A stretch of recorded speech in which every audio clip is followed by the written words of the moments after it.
पुराने वक्तों की बात है कि एक मुल्क में एक बादशाह हुकूमत करता था। खुशहाली के दिन थे। एक दिन बादशाह की मुलाकात एक दरवेश बुजुर्ग से हुई। बुजुर्ग बहुत ही नेक और परहेजगार था। बादशाह उनसे बहुत इज्जत से पेश आया और मुलाकात के आखिर में उनसे फरमाइश की कि मुझे कोई ऐसी चीज, तावीज, वजीफा वगैरह लिख दे जो इंतहाई मुश्किल वक्त में मेरे काम आए।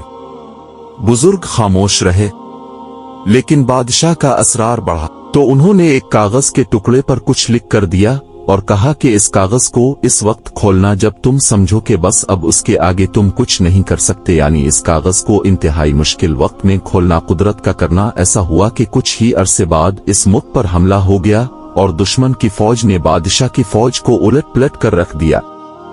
बादशाह को अपनी जान के लाले पड़ गए और वो भागकर किसी जंगल के गार में छप गया। दुश्मन की फौजें इसके पीछे थी और वो थक कर अपनी मौत का इंतजार कर रहा था। फिर अचानक उसके ज़हीन में दरवेश बाबा का दिया हुआ कागज याद आया। उसने अपनी जेबें टटवली तो वो कागज खुशकिस्मती से इसके पास ही था। सिपाहियों के जूतों की आहट इसके करीब आती सुनाई दे रही थी। अब इसके पास कागज खोलने के सिवा कोई चारा नहीं था। जब इसने कागज खोला तो इस पर लिखा हुआ था, ये वक्त भी गुजर जाएगा। बादशाह को बहुत गुस्सा आया कि बुजुर्ग ने मेरे साथ ये क्या खेल खेला है, लेकिन अफसोस वो कुछ नहीं कर सकता था।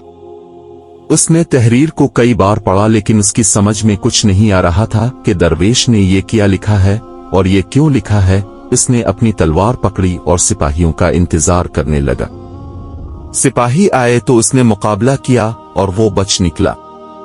इसके बाद कई मुद्दत तक बादशाह बहुत खार हुआ। काफी साल वो इस मुसीबत को झेलता रहा। आखिरकार उसने दोबारा हिम्मत की और अपनी फौज इकट्ठी करना शुरू कर दी। काफी सालों की मेहनत के बाद इसने अपनी फौज इकट्ठी कर ली और दोबारा से इस मुल्क पर हमला कर दिया और खुशकिस्मती से इस जंग में इसको फतह नसीब हुई और वो एक बारास की बहादुरी के किस्से दूर दूर तक मशहूर हो गए और रियाया में इसका खूब तज़किरा हुआ।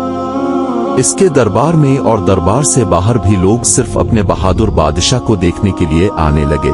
इतना बोलबाला देखकर बादशाह के दिल में गुरूर पैदा हुआ और वो अपनी शुजाअत पर और सल्तनत पर थोड़ा मगरूर हुआ ही था कि अचानक इसके दिल में बुजुर्ग का लिखा हुआ फिक्रा याद आया कि ये वक्त भी गुजर जाएगा। इसीलिए कहते हैं कि वक्त जैसा भी हो गुजर जाता है। हमें चाहिए कि हम मुश्किल वक्त में सब्र का दामन अपने हाथ से न छोड़ें और अपने अच्छे वक्त में अपने आप को तकब्बुर से बचाएं, क्योंकि वक्त जैसा भी हो, अच्छा हो या बुरा हो, गुजर जाता है।